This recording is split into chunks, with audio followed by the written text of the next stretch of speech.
요즘 시대를 보면 우리의 마음을, 생각을 뺏어가는 많은 것들이 있습니다. 처음에 스마트폰이 나왔을 때 저는 목사로서 큰 걱정을 했습니다. 왜냐하면 모든 것이 이 안에서 다 이루어지니까 어느 순간부터 사람들이 거기에 몰입을 하기 시작하더라고요. 처음에는 많은 사람들이 그랬습니다. 전철 안에서 모든 사람이 이것을 들여다보고 있고, 그리고 길거리 가면서도 이걸 본다고 정신이 없습니다. 신호등을 제대로 건너는지 마는지. 그래서 이제는 횡단보도마다 바닥에 이렇게 파란불, 빨간불이 오도록 그렇게 만들어 놓은 것을 보게 됩니다. 처음에는 우리 성도들 중에도 그런 분들이 계셨습니다. 목사님, 사람들이 그것만 보고 다녀요. 왜 그러는지 모르겠어요. 그랬는데 조금 지나더니 목사님, 나도 그러고 다녀요 라고 이야기합니다. 여러분, 우리가 주님과 동행하고 주님께 집중해야 하는데 우리의 마음을 뺏어가는 것들이 점점 더 많아지게 되어집니다. 예전에는 무슨 일이 있으면 먼저 하나님 앞에 기도했거든요. 그리고 하나님, 이걸 어떻게 해야 할까요? 물었습니다. 그런데 요즘에는 제미나이에게, 챗 GTP에게 묻는다라고 얘기합니다. 여러분, 많은 것들을 거기에 의존하고 그렇게 물어봅니다. 과연 그것이 우선순위에 맞을까요? 물론 AI를 잘 쓰는 것 진짜 도움이 됩니다. 그리고 정보를 먼저 획득하는 것이 어쩌면 세상 가운데서 이제 앞서갈 수 있는 방법도 되어집니다. 그런데 지식보다 더 중요한 것, 하나님의 뜻이 어디에 있는가, 하나님이 과연 무엇을 원하시는가라는 것은 새로운 부분이 되어집니다. 여러분, 우리는 믿음이라는 것이 예수 그리스도 안에 있는 것, 그리스도 안에 있어서 그분의 죽으심과 부활을 우리가 함께 참여하는 것이 참 믿음이다라는 것을 배우고 들었습니다. 그런데 과연 우리가 주님과 함께 하는가? 아니면 스마트폰과 함께 하는 삶인가? 아니면 내가 하나님께 구하고 하나님께 묻는 삶인가? 아니면 AI에게 묻는 그런 세상인가? 저는 이 모든 것이 말세의 마지막이 가까워올 때에 우리를 하나님에게서 점점 떼어가는 그러한 모습이 아닌가라고 생각합니다. 여러분, AI에게 묻기 전에 먼저 하나님께 그 뜻을 구할 수 있는 그런 마음이 있으면 좋겠다라고 생각합니다. 우리가 인생을 살아가다 보면 삶의 전환점이 되는 정말 중요한 순간들을 맞이하게 됩니다. 여러분, 어떤 것이 있을까요? 결혼을 한다든지, 아니면 요즘은 결혼을 안 해도 자녀들이 부모의 집에서 독립하여 1인 가구로 새 출발을 하게 될 수도 있습니다. 그것도 삶의 어떤 전환점이겠지요. 새로운 직장을 구할 때도 있고, 혹은 이제 퇴직을 앞두고 있을 때도 있습니다. 삶의 모습이 확연히 달라지게 되겠지요. 자녀의 출산도 그러합니다. 또 이제 나이 드신 부모님을 집에서 모시게 될 때 조금 이렇게 저에게는 작게 보이는 일이지만 또 어떤 분들에게는 이 일이 큰 일이라 느껴집니다. 반려동물을 입양하게 될 때, 그때도 우리의 삶의 모든 패턴이 바뀌어지는 전환점이 되는 것 같습니다. 여러분, 이러한 일을 앞두면 여러분은 먼저 무엇을 하시겠습니까? 많은 사람들은 새로운 삶을 시작하기 전 홀가분한 마음으로 우리 해외여행이나 한번 다녀오자라고 말하는 사람들도 있고, 아니면 닥쳐질 일에 대하여 기본적인 지식과 정보들을 찾아보는 사람도 있을 겁니다. 어떤 사람들은 불안해서 아무것도 손에 잡히지 않는다고 걱정만 하는 사람들도 있습니다. 여러분, 이러한 전환점들은 우리의 낡은 습관과 작별하고 새로운 상황과 새로운 환경에 처해지는 어떤 포인트가 되어집니다. 여러분, 오늘 다윗은 그러한 위치에 와 있습니다. 사울과 그 가족의 죽음이라는 엄청난 사건이 지나갔습니다. 사울은 자신의 옛 장인이자 원수와 같은 존재이기도 했습니다. 자신을 떠돌이로 만들었으며 유다 땅에서 발 붙일 수 없게 했던 엄청난 장애물이기도 했습니다. 그러한 사람이 이제 죽었습니다.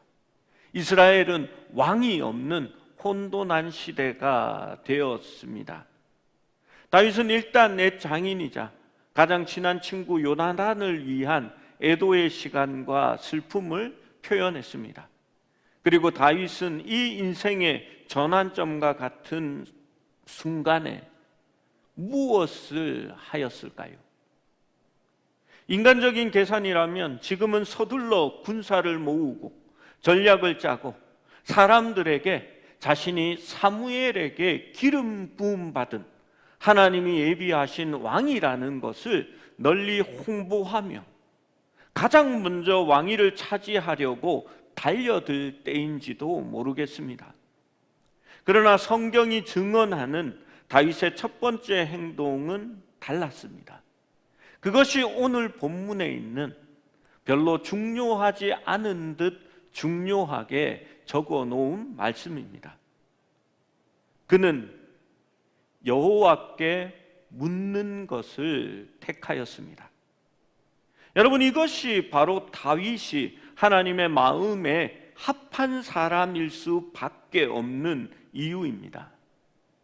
여러분, 누군가는 마음이 처음부터 하나님과 똑같았을까요? 저는 아니라고 생각합니다. 어떻게 전지전능한 하나님과 사람의 마음이 똑같을 수가 있겠습니까? 그것은 다윗이 하나님께 기회가 있을 때마다 물었고 하나님의 마음이 원하시는 대로 순종하기를 원했기 때문에 하나님의 마음에 다윗의 마음이 합하게 되어진 겁니다. 이사야 55장 8절은 이렇게 말씀합니다. 함께 읽어봅니다. 시작.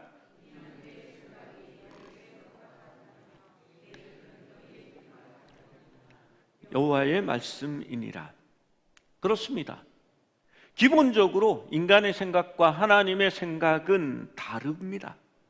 그리고 하나님의 길은 우리의 길과는 다르다라고 성경은 말씀하고 있습니다.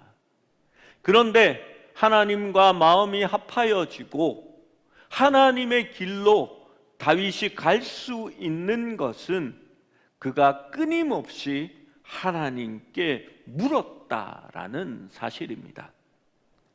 사무엘하 2장 1절 말씀을 다시 읽어봅니다.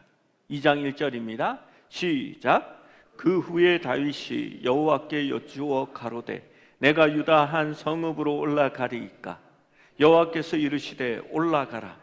다윗이 아뢰되 어디로 가리이까? 이르시되 헤브론으로 갈지니라. 다윗은 구체적으로 기도하고 있습니다. 하나님, 이제 내가 어떡하겠습니까? 유다의 한 성읍으로 이제 올라가도 되겠습니까? 라는 것을 먼저 묻습니다. 하나님께서 그에게 응답하십니다. 올라가라. 다윗은 거기에서 그치지 않습니다. 어느 성읍으로 가는 것이 좋겠습니까? 다시 그것을 묻습니다. 하나님은 헤브론으로 갈지니라 라고 말씀해 주셨습니다. 다윗에게는 이미 600명의 군사도 있었고 사무엘로부터 왕의 기름 부음도 받았습니다. 다윗 나름대로 지금은 블레셋 영토에서도 나가고 싶었을 것입니다. 그러나 다윗은 자신의 계획대로 움직이기 전에 그는 먼저 하나님께 여쭈어 유다 한 성읍으로 올라가리까 물었습니다. 다윗은 알고 있었습니다.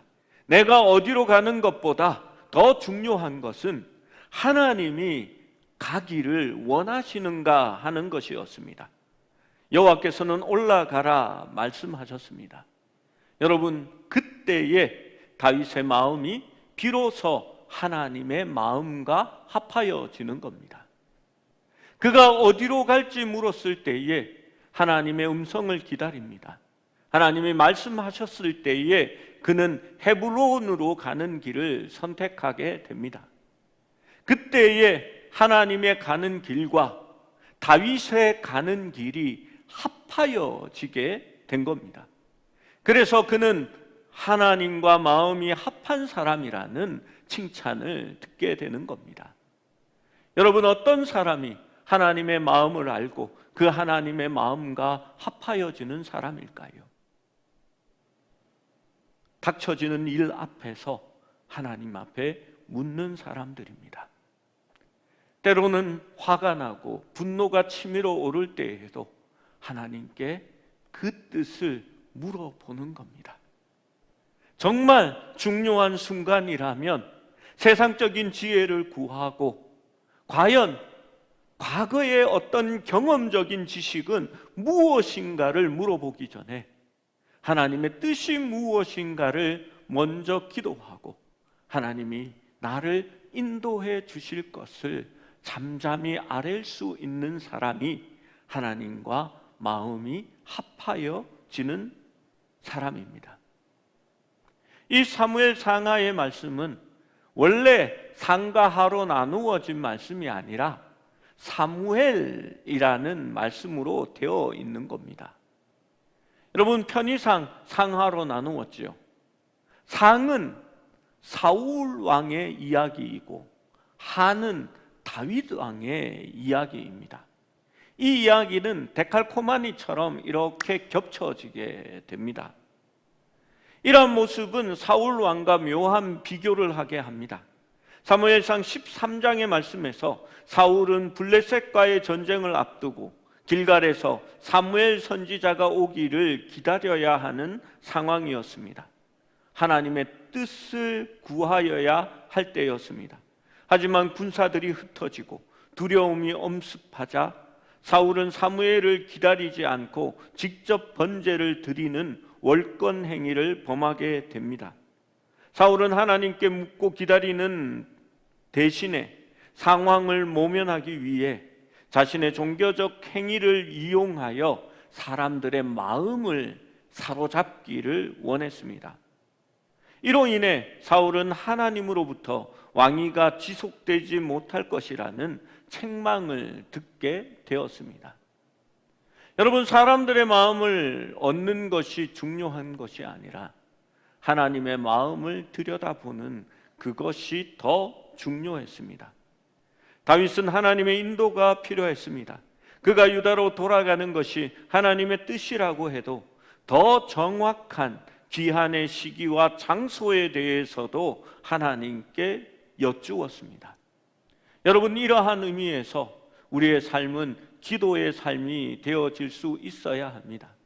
새벽 기도 시간에 나와서 열심히 20-30분 기도하는 것으로 끝나는 것이 아니라 삶의 정황 속에서 하나님께 간구하고 잠시라도 하나님 앞에 기도하면서 하나님, 내가 무슨 말을 하여야 할지, 내가 어떻게 이 사람을 만나야 할지, 그리고 내가 오늘 하려는 이 일 가운데 하나님의 역사하심이 함께해 달라라고 늘 구할 수 있어야 한다는 것입니다.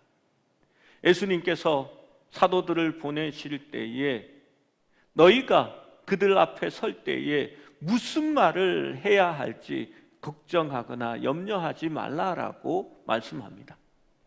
왜냐하면 성령께서 너희에게 할 말들을 줄 것이며 그것을 알게 할 것이다 라고 이야기했습니다. 여러분, 사도들은 특별한 능력이 있어서 말할 일이 생겨나면 하나님께서 갑자기 사도들의 머리에 이렇게 연설문을 막 써주는 걸까요? 저는 그렇게 생각하지 않습니다. 아무도 그런 은사를 받은 사람은 없을 것입니다. 그들은 매 순간 성령님의 도움을 구했을 겁니다. 하나님, 내가 박해하는 자들 앞에 이제 그리스도를 증거하기 위해 섰습니다. 성령님, 지혜를 주시고 내가 말해야 할 것들을 인도하여 주시며 나의 입술을 주장하여 주시고 나의 성품을 붙들어 주시사 하나님의 영광만이 드러나게 해달라고 그들은 속으로 기도하며 하나님께 집중했을 것입니다. 저는 우리가 살아가는 방식이 그러한 모습이 되어야 한다고 생각합니다. 때로는 분노가 치밀어 오르고 내가 해야만 하겠다고 그러한 마음이 치밀어 오를 때에 하나님을 생각하고 성령님이 과연 나에게 무엇을 원하시는지를 우리가 초점을 맞출 수 있을 때에 하나님의 마음에 합하여 질 것이라 생각합니다. 다윗이 그의 왕권을 위해서 주님께서 선택하신 다윗의 왕권을 위해서 주님께서 선택하신 장소는 헤브론이었습니다. 다윗이 이 성읍에 정착하는 데에는 4가지 요소가 유리하게 작용했습니다. 그것은 해당 지역에서 가장 큰 도피성이었습니다. 여러분, 도피성이었다라는 말은 범죄자들이 또한 억울한 누명을 쓴 자들이 피할 수 있는 장소가 되고 그들을 받아 주어야만 하는 장소가 되는 것입니다. 여러분, 다윗도 사울 왕으로부터 누명을 쓴 상황이었습니다. 그리고 다윗과 함께한 자들도 억울한 사람, 마음에 눌린 사람, 때로는 범죄자들이었다라는 기록도 있습니다. 여러분, 이들이 피하여서 정착할 수 있는 장소는 도피성이 유리했습니다. 그리고 이것은 갈렙 지파의 성읍이었습니다. 여러분, 그니스 사람이었던 이 갈렙이 이 헤브론을 얻게 됩니다. 이 땅을 내게 주소서, 내가 취하겠습니다 라고 해서 갈렙이 이 유다 지파의 헤브론을 빼앗아 자기의 것으로, 자기 기업으로 삼은 거지요. 여러분, 이 갈렙 지파의 성읍이었는데 여기에는 또 묘한 연관이 있습니다. 다윗이 갈렙 지파의 미망인, 갈렙 지파 출신의 미망인 아비가일과 결혼을 한 것을 우리는 알 수 있습니다. 갈렙이 아비가일과 결혼한 것은 이 아비가일에게 주어졌던 기업을 다윗이 승계한다는 의미가 되어지는 겁니다. 이 헤브론 지파에 있는 그 모든 것에 있어서 다윗은 이제 친족 관계가 되어지게 되는 겁니다. 또 이 헤브론은 아브라함과 사라와 그 이삭과 이 야곱의 무덤이 있는 막벨라 굴이 있는 곳이 바로 이 헤브론입니다. 여러분, 갈렙이 헤브론을 차지한 것이 그가 이방인이었지만 이스라엘 지파 한가운데서 이스라엘의 정통성을 차지한 것이라고 제가 설교를 한 적이 있습니다.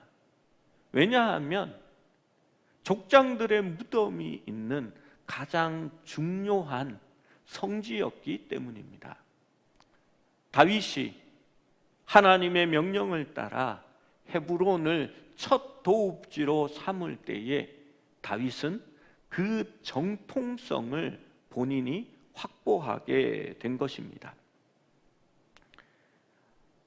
또 헤브론은 아론 계열의 제사장들을 위하여 구별된 성읍이었습니다. 여러분, 도피성이라는 말이 이 제사장들에게 주어진 성읍이라는 말입니다. 그런데 여러분, 다윗과 제사장이 친할까요? 사이가 나빴을까요? 사울이 제사장들을 죽이고 다 없애버렸습니다. 그러나 다윗은 마지막 남은 제사장들과 함께 했고 그들을 통하여서 하나님의 뜻을 늘 구하였던 것을 보게 됩니다. 헤브론은 분명 다윗에 대하여 우호적인 그러한 성읍이었습니다. 하나님은 이 다윗을 헤브론으로 가라고 하시고 아론 계열 제사장인 아비아달이 존재하였고 또 그가 제사장이었으므로 헤브론 주민들이 다윗을 받아들이는 데에 큰 기여를 했을 것입니다. 4절의 말씀을 함께 읽어봅니다. 4절입니다. 시작. 사람들이 와서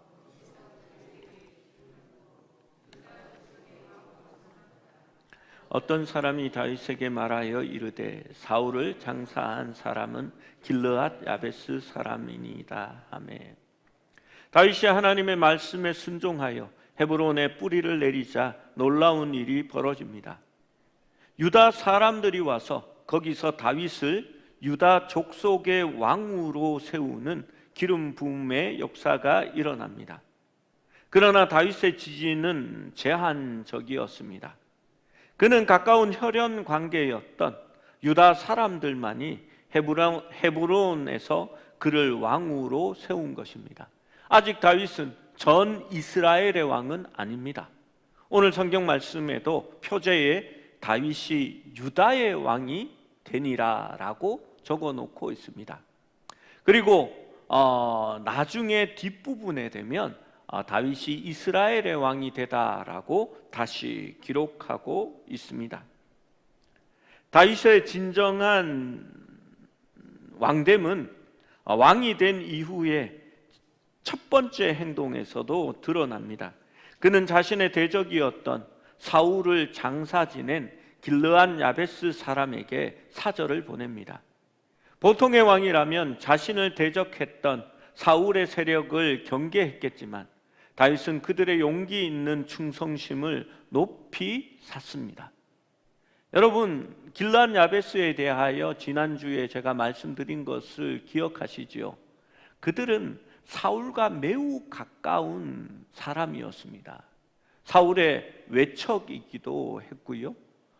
그러한 점에 있어서 사울이 또 그들을 암몬에서 구원해 준 그러한 사실도 있었습니다. 그들은 사실 사울에게 아주 가까운 사람이었습니다. 그리고 전쟁에 능한 사람이기도 합니다. 다윗에게 그들은 가장 이렇게 대척할 수 있는 그러한 사람들이 될 가능성이 많았습니다. 그런데 다윗은 그들에게 사절을 보내어서 하나님의 복을 빌고 하나님의 사랑과 충성, 그 헤세드를 약속합니다.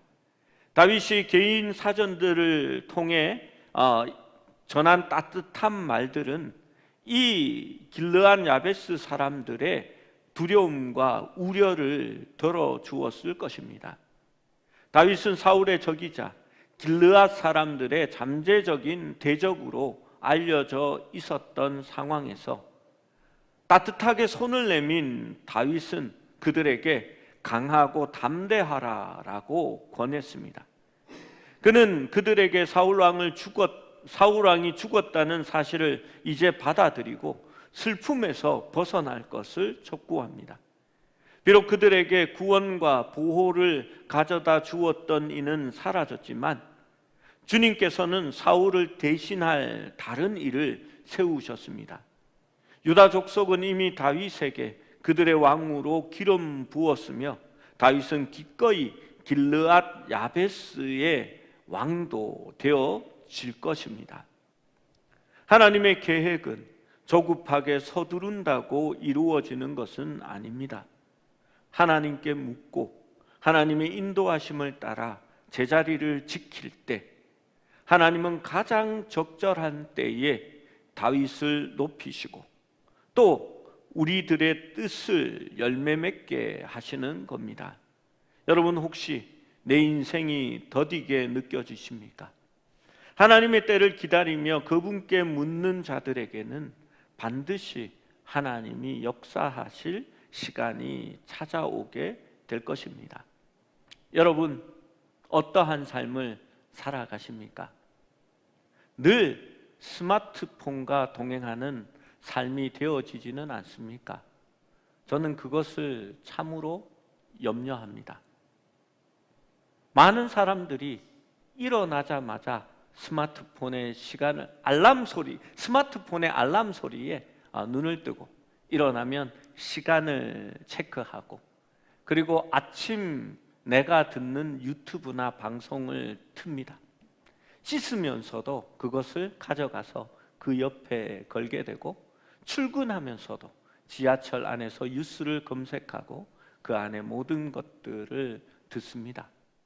짬이 날 때마다 스포츠 실황을 확인하고 자신이 투자한 정보들을 찾아보고 그리고 내가 관심 있는 드라마와 넷플릭스 이런 것들을 거기에서 보게 됩니다.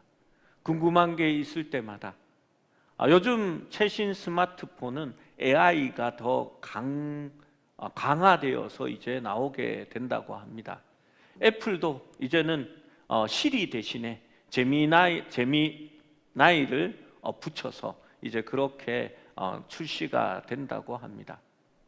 어떠한 일이 있을 때마다 궁금할 때마다 일이 막힐 때마다 이제 제미나이 시리를 찾는 세상이 되어지는 겁니다. 그러한 면에서 저는 혹시 이건 이렇게 그냥 제가 잠깐 생각해 본 겁니다. 신학적으로 맞다 안 맞다라는 생각을 이렇게 해볼 필요는 없는 것 같습니다. 혹시 성경이 말하는 음녀가 내 스마트폰에 들어있는 그녀는 아닐까 하는 그런 생각도 하게 됩니다. 하나님을 가까이 해야 할 우리에게 하나님의 뜻을 늘 여쭈어야 하는 우리에게 하나님과 늘 동행하며 그리스도 안에 있어야 할 우리에게 다른 동행하는 것이 생기고 다른 여쭈어야 할 다른 존재가 생겨나는 겁니다. 여러분, 요즘 청년들을 보니까 성경 공부할 때에 성경을 보는 게 아니라 챗 GTP에게 하나님에 대하여 묻는 것을 보았습니다. 여러분, 조심하셔야 합니다. 그 챗 GTP 제미나이가 늘 사실만을 말하는 건 아니더라고요. 가끔씩 거짓말을 합니다. 제가 지난번에 깜짝 놀란 게요. 이렇게 설교 준비를 하면서 예화 영상으로 쓰기 위해서 노인의 손과 어린아이의 손을 비교할 수 있는 사진을 찾아달라고 했습니다. 사진을 바로 띄워주더라고요. 이 똑똑한 것, 내가 왜 진작 이것을 몰랐을까 했더니 가만히 보니까 손가락이 6개더라고요. 사진을 찾아준 게 아니라 자기가 임의로 지어서 그걸 만들어내 준 겁니다. 제가 예전에 하덕규의 시의 그 노래 속에 있는 시 말에 대해서 이렇게 찾아달라고 했습니다. 제가 설교하면서 한번 소개한 적이 있습니다. 그게 노래 중에 나오는 식구인데 이 제미나이가 이렇게 하덕규의 2집 앨범에 있는 매와 올빼미의 가사입니다. 이러면서 이렇게 가사를 이렇게 쫙 띄워주더라고요. 그러면서 그 가사에 대한 해석까지 이렇게 적어 놓았습니다. 제가 이상해서 이게 아닌데 하면서 다시 찾아봤습니다. 그러니까 없는 노래 제목을 이게 만들어서 알려주고요. 그 가사까지 자기가 지어서 올려주고요. 그리고 그 없는 가사 자기가 만든 것에 대한 해석까지 거기에 붙여 놓은 겁니다. 여러분, 사람이 거짓말을 할 때는요, 생각이 많아집니다. 그래서 무언가 엉성하고요, 아구가 잘 맞지 않는 그런 것을 보게 됩니다. 사기를 당할 때에도요, 저 이상한데 왜 저러지? 하다가 이렇게 당하게 되거든요. 그런데 이 제미나이가 사기를 치는 것은 순식간에 정말 그렇게 만들어내는 것을 보게 됩니다. 여러분, 하나님에 대해서도 AI에 물어서 될까요? 우리가 성경 말씀 속으로 들어갈 수 있어야 합니다. 여러분, 제미나이에게 묻는 것이 아니라 하나님께 기도하고 하나님을 찾는 것이 필요한 것입니다. 하나님을 안다라는 것은 지식적인 정보를 더하는 것이 아닙니다. 그것은 그리스도 안에 있고 그리스도와 상관이 있고 그리스도와 함께하는 것을 의미합니다. 교묘하게 그 자리를 대신 차지하면 그것은 우상이 되어지는 겁니다. 여러분, 우리 성도들에게 한 번 더 간곡하게 부탁합니다. 주야로 말씀을 묵상할 수 있어야 합니다. 여러분, 큐티할 수 있어야 합니다. 날마다 스마트폰과 동행하는 것이 아니라 하나님과 동행할 수 있는 삶의 모습을 맞추어 나갈 수 있어야 합니다. 여러분, 매 순간 하나님 앞에 기도할 수 있어야 합니다. 하나님 앞에 여쭙고 하나님의 뜻이 무엇인지 구체적으로 내가 지금 무슨 말을 하여야 하고 어떤 길을 선택하여야 하는지 하나님 앞에 기도할 수 있어야 합니다. 여러분, 그렇게 기도하면 하나님께서 다윗에게 말한 것처럼 뚜렷하게 말씀하시는 일이 많지는 않을 겁니다.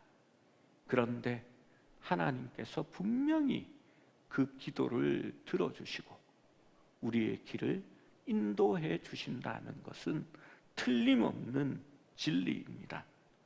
사랑하는 성도 여러분, 인생의 중요한 결정 앞에서 우리는 누구에게 먼저 묻고 있고 누구를 가장 신뢰하십니까? 사람들의 조언이나 나의 상황 판단보다 먼저 하나님 앞에 기도할 수 있는 것, 하나님께 여쭈어 볼 수 있는 것, 이것이 바로 우리가 하나님과 마음을 합하고 하나님의 길에 우리가 함께 설 수 있는 기본적인 조건이 될 것입니다. 그리고 이것이야말로 우리가 세상 가운데 승리하는 길이며 하나님께서 우리의 전쟁을 대신하여 싸워주시는 일이 되어질 것입니다. 사랑하는 여러분, 늘 주님과 동행하십시오. 그러기 위해서 주님께 가장 먼저 여쭈어 볼 수 있는 그러한 우리 모두가 될 수 있기를 축원합니다.